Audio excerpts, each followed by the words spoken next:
Good morning, everyone. Welcome to the track number 4, Science and Technology. My name is Robert Austria. I'm hosting the track 4s for this morning. Also reminding that this session is being live streamed through the platform Q. I'd like to welcome our remote attendees for attending this session. Our next session of the day is called The Genomics Revolution, Reliability and Access, presented by Dr. Hal Hoffman, Professor of Pediatrics and Medicine and Chief Division of Allergy, Immunology, and Rheumatology at UC San Diego Rady Children's Hospital, and Dr. Ryan Taft, the Senior Director of Scientific Research at Illumina, Inc. Thank you, guys. So I'm going to do it from down here, and I actually intended to bring a bag of candy for people who ask questions as we went through it, but I forgot my bag of candy, so we're just going to do this anytime anybody asks a question. I'm going to start and try and talk about NGS, next-generation sequencing, from the core technology standpoint, talk to you a little bit about why we're excited about it, particularly from an Illumina standpoint. We're one of the technologies that's helping fuel this revolution. And then walk you through a little bit about what a clinical lab looks and feels like kind of from the inside, and a little bit of advice, I guess, about things you might want to think about if you're considering testing or helping advocate for testing. So we're going to start at the very beginning and kind of work our way into the details. So our genome, as you've probably know and heard yesterday, it's huge, right? It's 3 billion letters long. But I just wanted to make it a little bit more granular. When we talk about chromosomes, I think of this as kind of nature's ultimate compression program. So we've all dealt with zip files and other things like that. And so nature saw a 3 billion letter code and said, we got to figure out a way to compact that as much as possible. That's where we came up with chromosomes. So we've all got 23 pairs of chromosomes. So these are bits of the genome that are super compressed. And then if we zoom in on a bit of the chromosome, we start to talk about genes, so we have gene A and gene B here. I think one of the amazing things is it's only about 2% of your genome that is made up of the core components of genes, and I'll show a little bit more about that. So we're talking about a huge amount of data, and this is really what we're talking about trying to cut through when we talk about genetic disorders. So trying to understand what all of this code is and uncover that needle in the haystack, that 1 or 2 letters that have gone awry, or maybe even a big piece of the genome that's gone awry, and I'll get into that a little bit later. So this is when we talk about exons and introns. So these are parts of your genes. So you can think about this like as pearls on a string. And so the exons are the bits that actually encode information to make proteins. And so the proteins are the real effector molecules of your cell. These are the things that go out and have very specific jobs, like 2 cells talking to one another or making energy in the cell. And so often when we're talking about mutations in the genome that have led to a disease, we're talking about disrupting these exons. And so again, the puzzle, the game, is to try and figure out which bits of those exons have gone awry and how we tease them out. So this is one of the reasons we're so excited, and I think we've already seen several versions of this graph in the conference. And this is, when we think about the history in terms of the barrier of entry to getting this data, it's reduced, at an almost exponential rate. So some of you will be familiar with Moore's law. This is the doubling in computer processing speed, roughly speaking, about every 18 months. And this is now what's kind of jokingly referred to as Flatley's law. Jay Flatley was the CEO of Illumina. He's now just become the executive chairman. So Forbes last year, kind of tongue-in-cheek, started calling this reduction in the cost of a genome Flatley's law. And you can see we've gone from $100 million in 2001 to the $1,000 genome. Now, I just want to put a tiny bit of color on the $1,000 genome. I think it's really important for us to talk about the fact that that's the generation of the data. And so when we talk about a $1,000 genome, this is the first bit of the problem. It's not the entire sample to answer solution that we often think about when we think about genetic testing. And I'll come back to that a little bit later. So why is everyone so excited about where we are with next-generation sequencing? And this table is a bit of an eye chart, but to me, it's one of the most powerful kind of summaries of where we stand in the field. If we go back to this first paper on this table in 2013, this was the first large whole exome study. And I'll talk about the difference between panels, exomes, and genomes in a minute. But we can think of exome testing as just testing the exons in a genome. So just those bits that encode the instructions for the proteins. And you can see that all of a sudden we had a diagnostic yield of 22% in this fairly big cohort of patients. I think this is about 300 patients.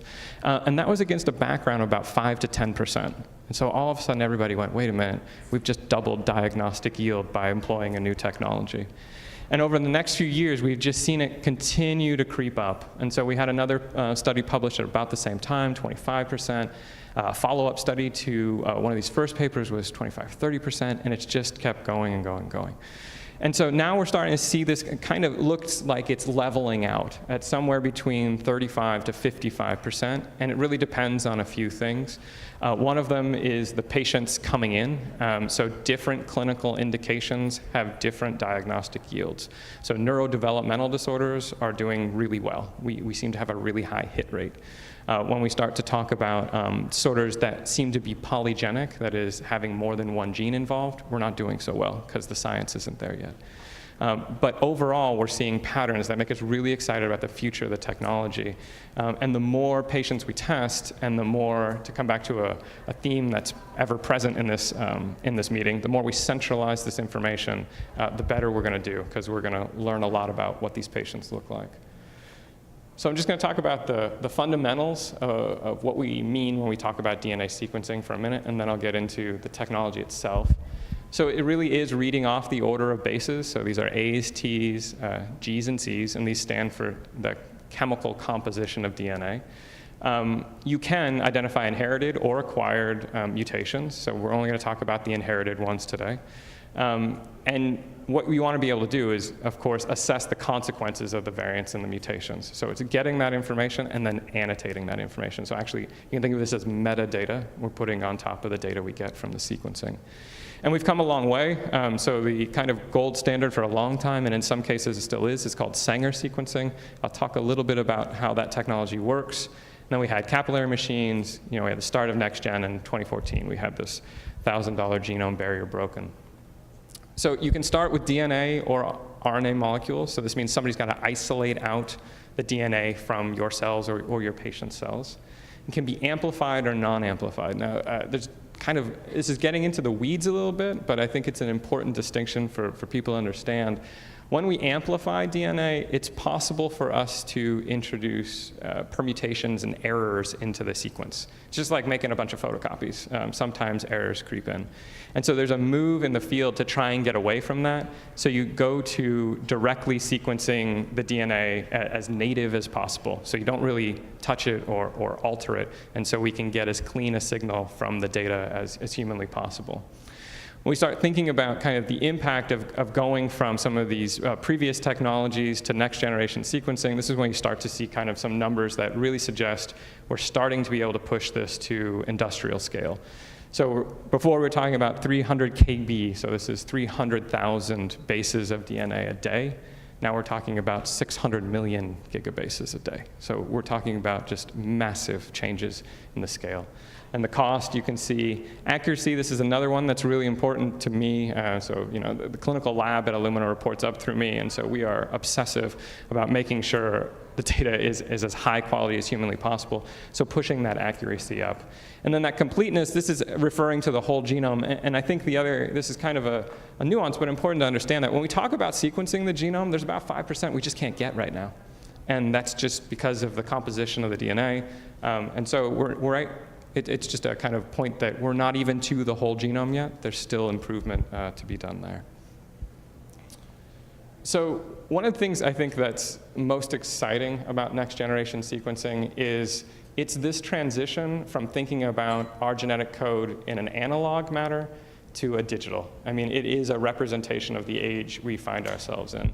So traditional Sanger sequencing, you would amplify up one of your exons. So this is one of these little boxes at the top here. And then you would get a readout of that exon. And what you'd see is this kind of waveform plot. And these could be really entertaining exercises in the lab. Everyone would squint and say, what do you see? I see a G, and I see a C. And, and it became this kind of strange exercise because it wasn't as quantitative, nearly as quantitative as you'd like it to be. And when we talk about next-generation sequencing, one of the reasons we're seeing it deployed in so many contexts with such power is it's actually a true digital readout. So when we sequence a genome, we don't just sequence each base once. We sequence it somewhere between 30 to 100 to 1,000 times. And in fact, for some assays and some applications, that can get up to 10,000 times. And so what we get is a robustness around making this call, understanding if there's a mutation or a permutation in the genome, that's really unprecedented. Like we never had this degree of confidence or accuracy in the technology. And so this gives us the ability to kind of ferret out bits of the genome and have confidence in mutations that we didn't have 5 or 10 years ago. I'm going to spend a few minutes on this slide, and if people have questions, particularly on this one, I'd love to hear them. But we hear a lot of discussion about panels versus exomes versus genomes. And when I run into patients and talk at advocacy groups, this is one of the questions I get most. Which test is the most applicable for me? And so I think the easiest way to think about this is these kind of two little triangles down here. Panels are going to give you the best depth of coverage. And what I mean is you're looking at a small section of the genome, so the bits of the genome that we're going to be talking about for this bit are highlighted in yellow. So panels, we're generally just talking about a handful of genes or a handful of exons. But we have really good depth of coverage. So if you think back to that last digital readout, you're not talking about 30x, you're talking about 100 or 200x. And so you get really high confidence about those variants. The exome becomes nearly all exons. So it's surveying all those protein coding bits of the genome to try and give you as high quality an answer, but the depth isn't going to be quite as high. And then with the genome, we're talking about we get everything. So you get exons, introns, and the space between the genes, these intergenic regions, and that's really about breadth of coverage. I will admit that I am totally biased. I run a whole genome shop. That's all we do. And so I'm very interested in seeing where this can go and how this can actually start to take care of it. Because if you think of it kind of from a almost academic, conceptual standpoint, what we really want is just to sequence everyone's genome so we don't miss anything and we get that genome as high quality as possible. But as we're working towards making that a reality, it becomes a question, and I think Hal's going to speak to this, of working with your clinician and working with your clinical team to figure out which of these assays makes the most sense based on the patient. Does anybody have questions on that? I'll throw my pretend candy. No? Okay. So, I got a question. Yeah, please.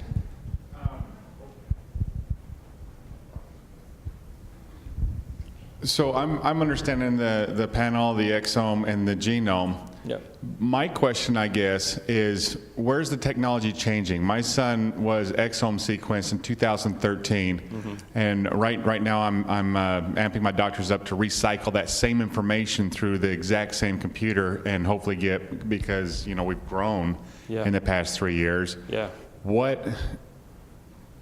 Why is the raw data still okay just to run through the computer to pick up more information? Why don't they have to re-exome it or resequence it? Does that question make sense? It totally makes sense. And this is the big reanalysis problem. So I'll be upfront and say I don't think it's a solved problem in the field. Where we draw lines between when we resequence somebody, when we reanalyze somebody, what the timing for that is. And we can think about it in multiple layers. So one layer is the data generation layer, which I think is the layer you were pointing to.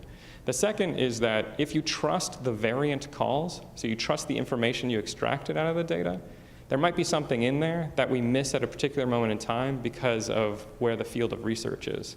And so what happened in the next 3 years, somebody may have found that actually there's a new disease gene, and we just need to reanalyze the data. And then the third is the evolution of the technology, that actually we need to rethink what assay was done because the technology has moved so far.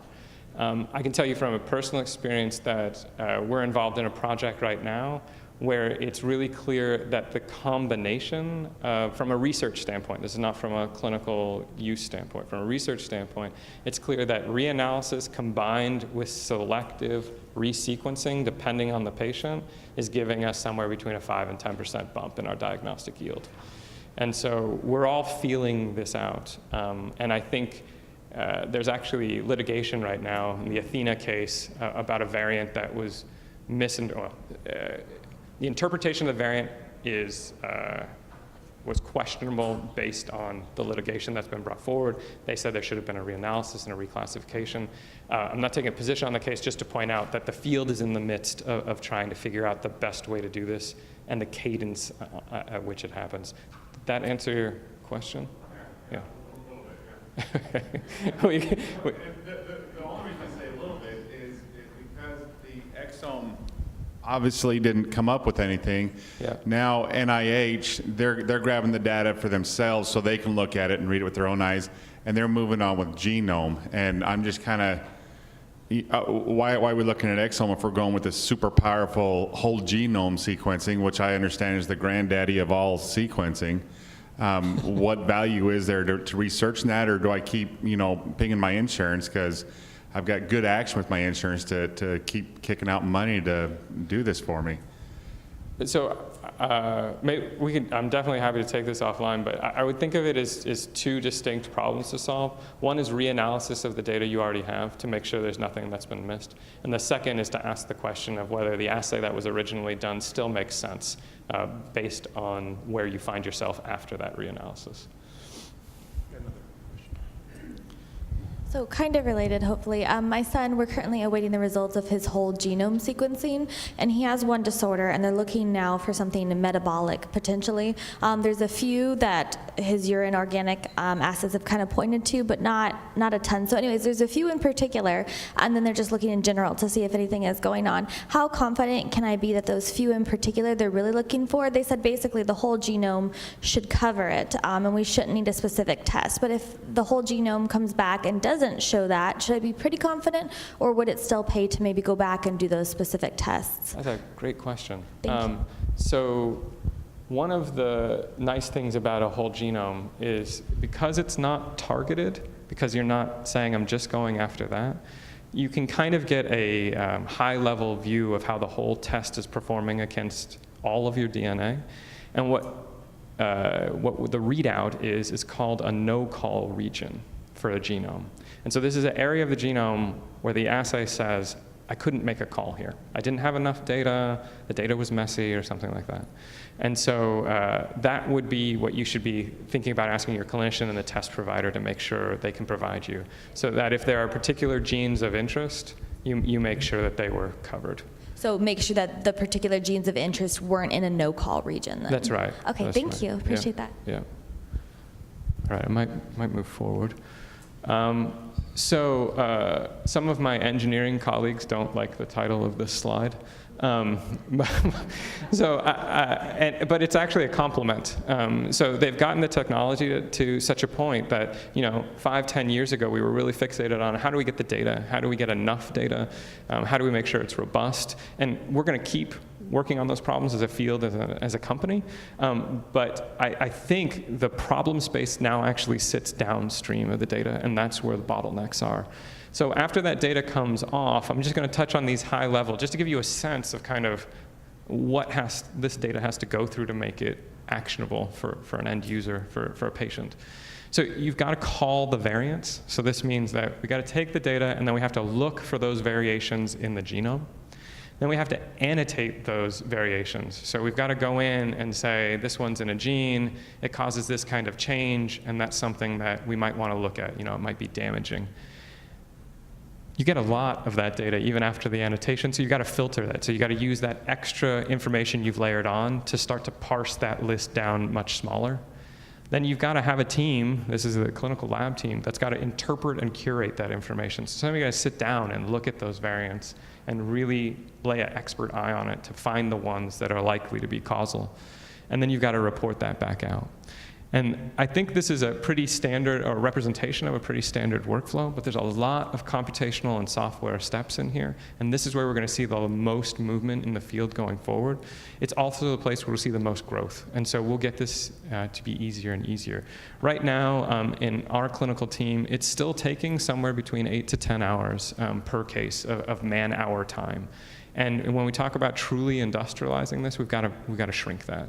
And there are lots of ways to do that, not the least of which is to keep pushing the technology, keep pushing the field, keep pushing the aggregation of that information. Particularly for this step, this annotation and filtering, if I'm sitting on a bank of 1 million genomes and I know that this particular variant that I thought might be interesting is actually present in 3% of the population, guess what? I'm not interested in anymore. So we can do a lot to move this forward. This is just a high-level kind of what it looks like to get genetic testing from an NGS lab. I might not go through this in much detail, other than to say I think this set of interactions, this workflow, is pretty standardized across the industry now. And it really does begin with the physician and the patient, which is where Hal's gonna pick up. We just had talk by genetic counselors, and you can have them in this bucket as well as the clinical geneticist. Sample collection, most places are still using blood, although there are some places actually using saliva and skin biopsies for some of this work. The sequencing, one of the things to be mindful of is the quality and standards that's being done, report gets sent, and the physician-patient discussion.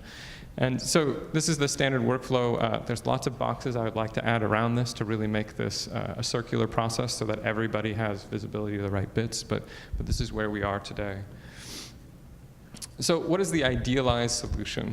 What are we hopefully aiming for in the next, let's say, 5 years? So I've put trio-based whole exome or whole genome. So WES is whole exome sequencing, WGS is whole genome sequencing.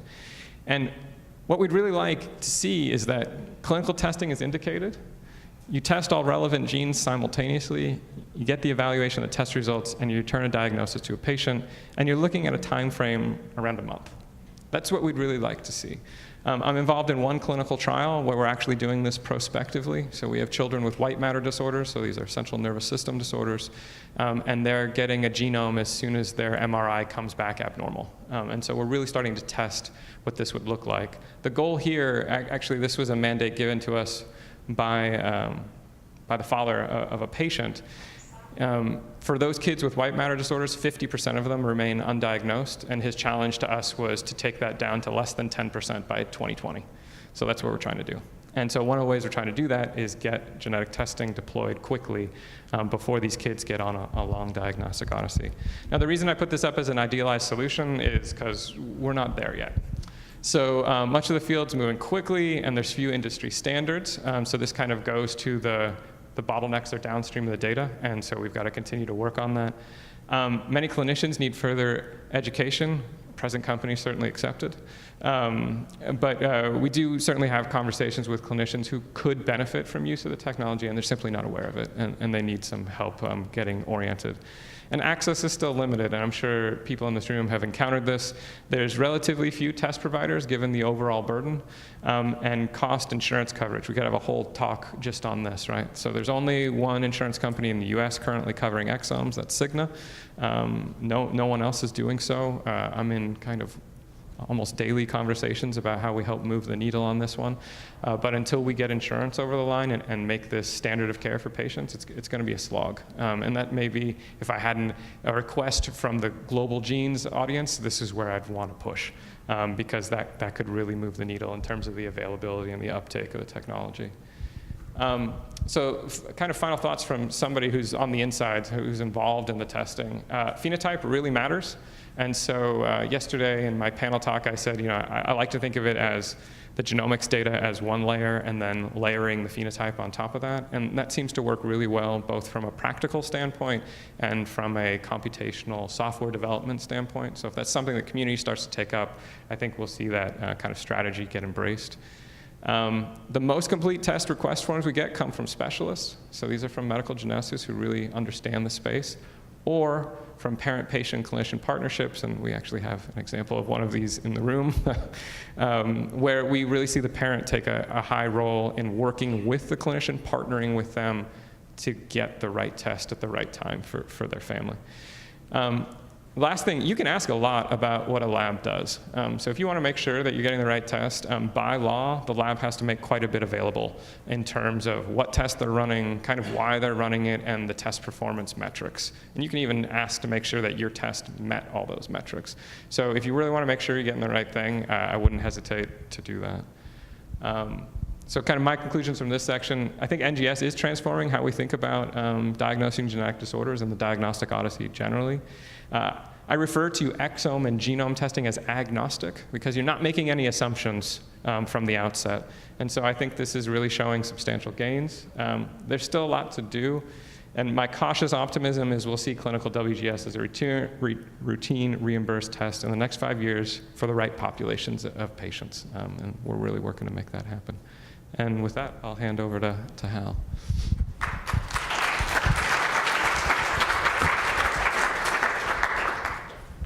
I'd like to thank the organizers for inviting me and thank Ryan for a great introduction. He had the difficult job of sort of teaching you about genetics in 20 minutes.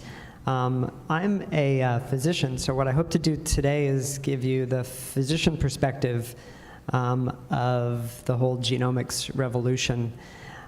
And I come from I wear a couple different hats. One is I'm probably like many of your doctors that you've had interactions with, where I see a lot of patients who we don't exactly know what's going on, or I may be seeing something for the first time that I've never seen before, heard about it or read about it, but have really never seen it. And that's probably the most likely physician-patient interaction you have. But I also come from, I wear a different hat, and that is I've discovered a few disease genes, so I am, either you call it self-prescribed, and that's really all you have to do. I'm the world's expert on a few different diseases. And so I also interact a lot with physicians around the country and around the world, and also patients directly. And that's my perspective coming into this. The other thing you need to know about me is I'm also a surfer, so you're going to have to see a bunch of pictures of me surfing. And if you want to come later in the afternoon, I'm going to go surfing out here. So as Ryan was saying, it really starts with the physician and the patient, and that's I think the most important relationship to do. And it really takes a team, and it's not just those two. It really sort of need to bring in a lot of different lifelines. So just like in some situations, it's good to be sort of alone, like me up on this big gigantic wave up there. But then there's also advantages and a lot of fun to be had if you're with a big team and working with them.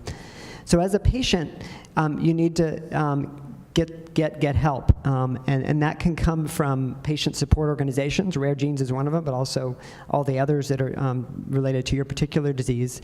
Your family is actually really important, not just because they have information and psychological support, but they also have DNA that may actually be really helpful in trying to understand things that are going on. Your calendars and diaries and really obsessive writing down of the things that have gone on with you or your family or your child or whatever is extremely important for us as physicians. And then the records, and while electronic medical records are changing the way we do things, they're not perfect, and really still the most efficient way to have records on a particular patient is for the patient or the family to actually hold on to those records and potentially do some work with those to make them a little bit more easily readable. On the physician side, we do have electronic medical records, and I think that's a really helpful thing, an amazing thing, but I can tell you it's not perfect. It's difficult to use sometimes. It doesn't really have all the information you think it does in there, or it's really difficult to find. We also need to take advantage of other specialists around us, and that includes geneticists who know a lot about rare diseases, genetic counselors, which are a really key part of this whole team. And then myself, at least in this particular disease, as a disease expert, can really be helpful in this. And so it's often can sort of be the lifeline for a physician-patient relationship. And then finally, the genetics lab. And that's not just this big, scary building that looks like, the lab at CSI. It actually, there's people there, and there's technicians that are doing the studies. There's the person who's doing the computer work and actually looking at all this digital data that Ryan told you about. And then there's geneticists there that can sort of help to sort of look at things. All right, so I want to talk a little bit about expectations, and I'm not telling you that you should set your bar low. I think you should set your bar as high as you can. Our goal, obviously, is to figure out what's wrong, get a name, or ideally this unifying diagnosis, which is sort of a scary term that a lot of our patients come to us with. But the real goal is actually to help the patient, and so that sort of plan part of it. But there are a lot of issues that sort of make this not necessarily a straightforward process. And so the reality is a lot of times the diagnosis is not that clear.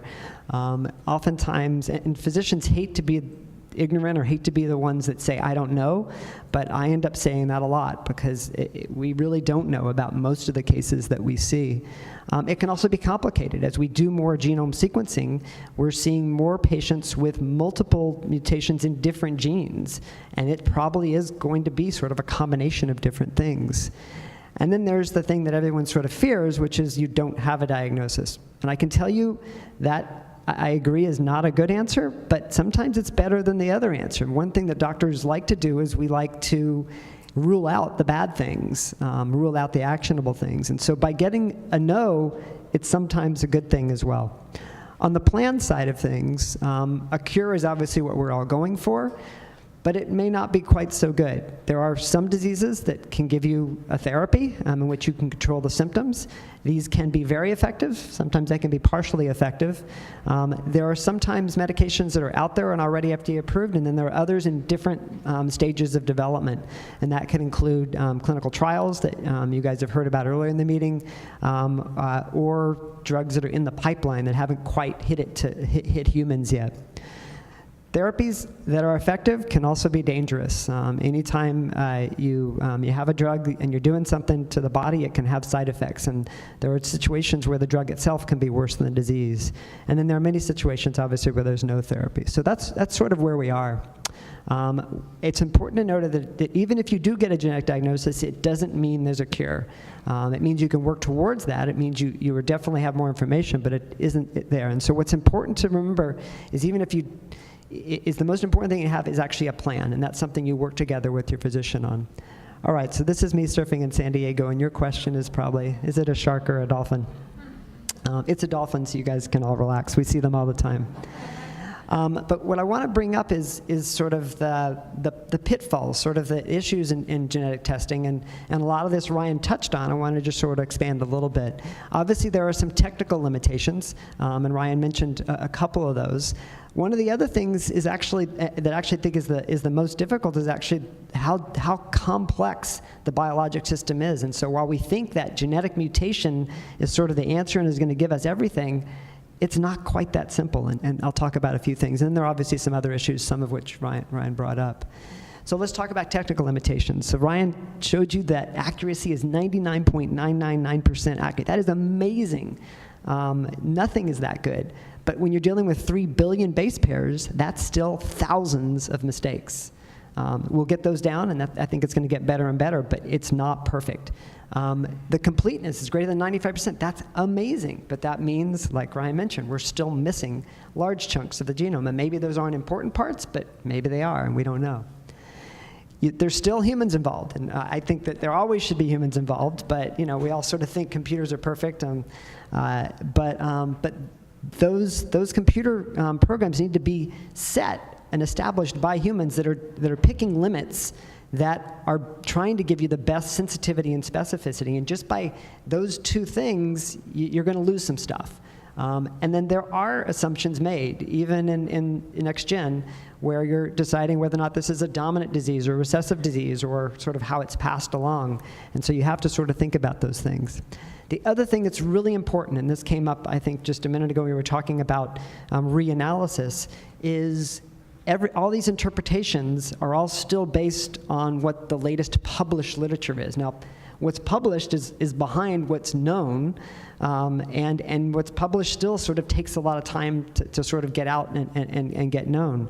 So we're always a few years behind. And one of those studies that Ryan showed you, the first one from 2013, what they found is that 25% of the genes that they identified actually would not have been known about a year or two before. So it is important to sort of reanalyze things every couple of years because new genes are coming out every month. And so that is the reason to reanalyze. The other thing that I want to mention on this is that no one knows everything. I mean, I think that as an expert in a disease, I think I know most about the diseases that I work on, but there's still more things that we're learning all the time. All right, this is me in La Jolla. All right, so the biologic complexities, I think, are also really important to think about because it's really not that simple a system. I mean, we all sort of think about that, you know, the gene, the mutation either happened in the egg or the sperm or came from the mom or the dad. And we all sort of have these concepts that in certain diseases you need to have 2 copies of the gene, one from each parent, or 1 copy may be enough. But what we're learning is that's not that clear. Even diseases that are well known as recessive diseases are turning out that you can actually have disease if you only have 1 mutation. And so we're changing our whole sort of concept of that, and that's complex. Another situation is you may not be able to find the mutation in the place you're looking for it.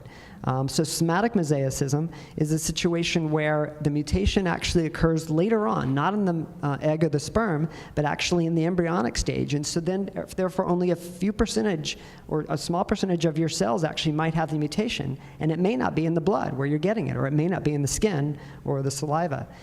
So you can still miss things even if you get all the genome sequenced. The other thing is mutations don't behave like the same way in every different person. There's this thing called incomplete penetrance or low penetrance, in which someone can have a mutation and have no apparent symptoms, and another can have that same mutation and have significant problems. And so even getting the answer doesn't actually give you what's going to happen or a good prognosis. And finally, the sort of bane of all of our existence is this thing called the variant of unknown significance. And these are situations where it's a new mutation.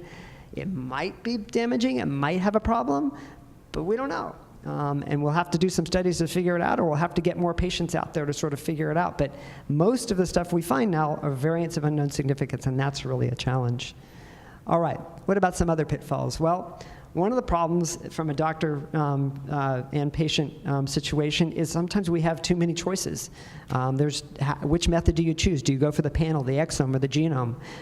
Or you don't have any choices. Where these new genes, there's only one person in the world who does the sequence for that, and it's not, and it may be difficult to sort of figure out. Which lab do you choose? Obviously, Illumina does good work, but there's other labs out there as well that you need to think about. In the end, it may actually not be your choice at all. You may be limited by the insurance or by how much you're willing to spend out of pocket. And these things can make a big difference. One example is I had a patient that I was pretty sure I knew what he had. I ordered the genetic test, and I thought, well, I could get 1 single gene for $700, or I could spend $1,000 and get 32 genes. And so I asked for the 32 genes just in case I was wrong. I had to have a conversation with the insurance company who said, panel sequencing is investigational. And I was like, well, I think I know what this is. And he says, okay, well, you can do your single gene. Well, I was lucky. I actually got it right and got it with that single gene. But if I'd been wrong, it would have costed a lot more in the long run. And so there's just not a lot of rational thought a lot of times in this process. The other issue is limited time. At this point, it usually takes hours and can take weeks to sort of get these results back by the time you go through everything. There are places that can get you a genome in 26 hours. That's what's happening at Rady Children's where we are. But that's still not there yet, and there's still a lot of other issues going on. So. And then the other issue is we get these answers back on these genome sequencing, and we get too many things or nothing that actually makes any sense. So there's definitely some issues there. All right, that's me in Fiji. All right, the last thing I want to talk about is access to data. And this is something that was part of the titles of this talk, and the issue is there's so many questions with this, and this is probably where we'll end up, and I'm happy to take questions, is what do we do with the data once we have it? The first question is who owns the data? Now, I would think it's the patient's DNA, it should be theirs, but maybe they didn't pay for it. Maybe the insurance paid for it. So does the insurance own it? And then how much access do you actually have to that data? What form is it in? Now, we talked about sort of the digital 3 billion base pairs, but a lot of times it's been synthesized to be just interesting variants, or it's been synthesized into, variants that are clinically important or could be clinically important or not seen in different things, or you get just that single page report that lists all the different things that could be important. And so the data can be in all those different, in that different format. Where is it stored? And that's actually a big issue right now. A lot of the data is now stored in the cloud, which I've never really understood what that is, or on hard drives. And I can tell you, I've got several hard drives, basically, which include an entire genome sequence for one person on this hard drive. And that's a reasonable way to save it, but once you start to do a lot of different patients, that's a lot of hard drives to be storing in your office. What actually has turned out to be true, and this is based a lot on how cheap it's gotten to do sequencing, is the best place to store the data is actually in your DNA, because you can just generate it cheaper than you can to actually store all this data. How long can the data last? I mean, so there are particular research things that say this will last for 5 or 10 years. But again, there is a limit to how long you can actually keep data. Is a hard drive going to break down? Is the cloud, going to be able to get so full that you can't do it? So the data may actually have to sort of be destroyed at some point. How do you get it? And there are a lot of places that will sort of give you their first list, and then if you want to pay them a little more, or you have someone interested, you can get more data, either the variants or actually get all 3 billion base pairs. The big problem is, what can you do with it? And I mean, even someone like me who actually does a lot of genetics work, if you gave me your 3 billion base pairs on your hard drive, I can't do anything with it. I still need a lot of help. And so it's a multi-step process. So just to summarize, it does take a team. You want to establish that team and a good relationship with your doctor, and have your doctor reach out, and it's all right for you to reach out as well. So I think that's it. I'm happy to answer any questions. Ryan. We have time for a couple questions.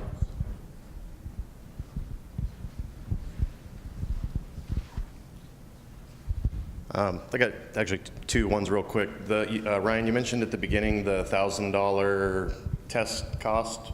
Is that whole exome or whole genome? So it's just, the important nuance is it's just for the generation of the data. Sequence. It's not the all-in test cost. Mm-hmm. That was for genomes, though. Yeah, Okay. and that was the big kind of So that was whole landmark. Yeah. Okay.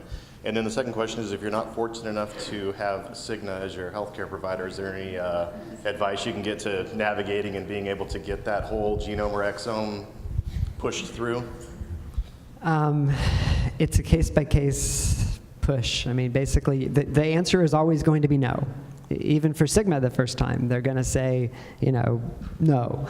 And you've got to keep pushing. You've got to, have your provider, your provider's staff, and you continue to push to sort of get things done. I told you about my situation with the insurance that I was talking to, and it was ridiculous. I mean, why not spend $300 more and have a backup? But yeah.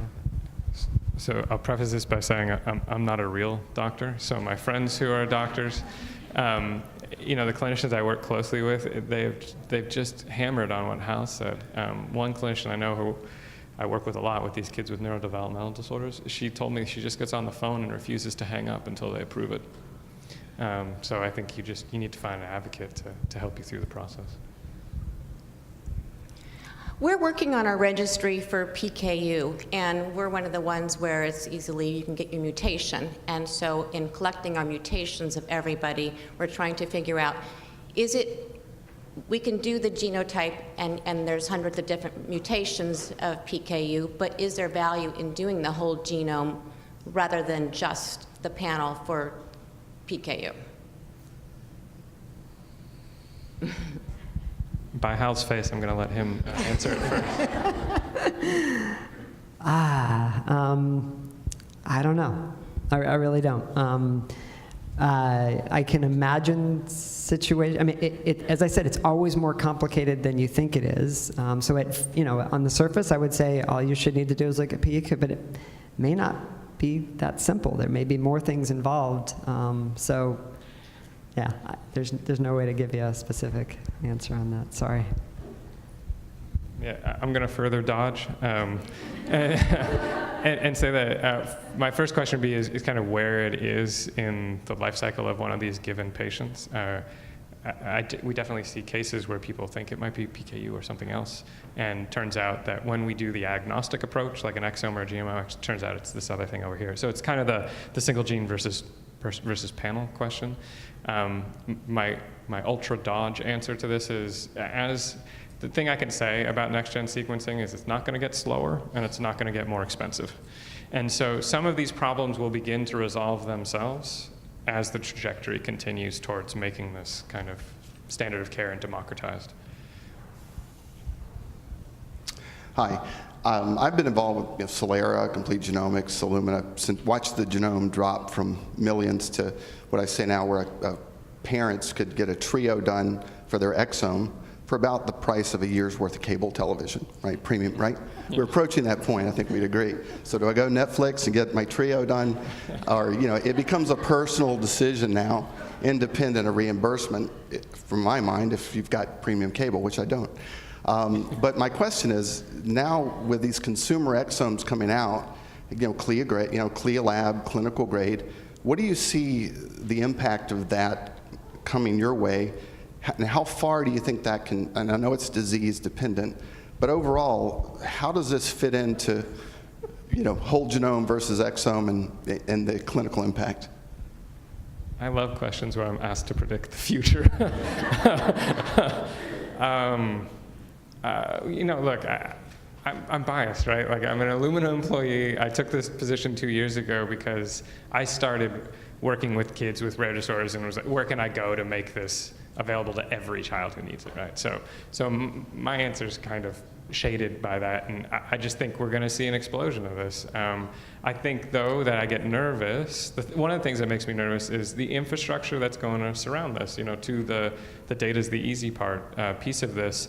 I put up the bins that I worry about in my day-to-day existence. My day job is how do I make those bins as easy as possible with variant calling and all that.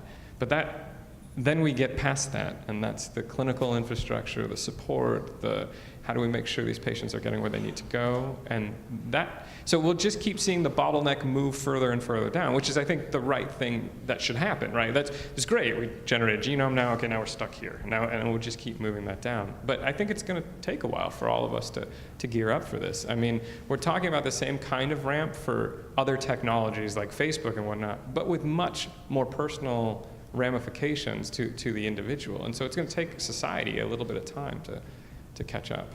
Well, I think your answer addresses what I would say when premium cable came to the house with internet. It's parents, okay, it's here, we've got it. How are we going to deal with it with our kids and what they see and download? And I think to an element, that's what you're speaking to, because I agree. Just being able to order now your exome doesn't. It can create as many problems as it can solutions. But as a physician, it does exist and properly channeled. How far, in your opinion, does that take us, absent being able to deal with these storage issues and comparing whole genomes in an open environment? Because the social groups are kind of operating at Bluetooth. The research guys working on the genome just haven't found the HDMI connection yet. and right, so they're going to be talking about it, and it's coming whether you like it or not. So I'm just interested in how, how far is it going to help you do your thing with kids?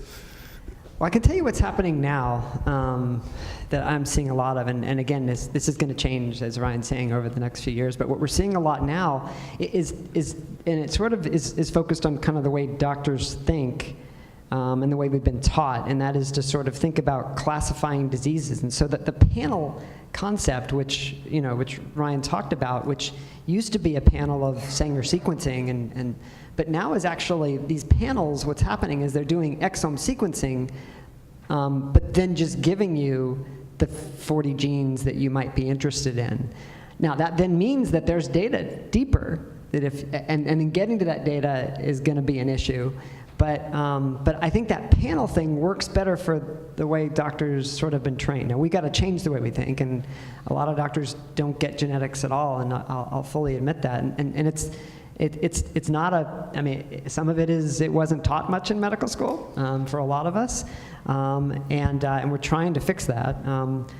But so anyway, I guess the answer is, in the end, I think the most complete data that you can get is going to be the best. So I think long term, but it may be that you'll want to look at that data in different ways initially that fit better into kind of the way we think. 10 minutes over. All right. Okay. You have one last comment? We're running a little late.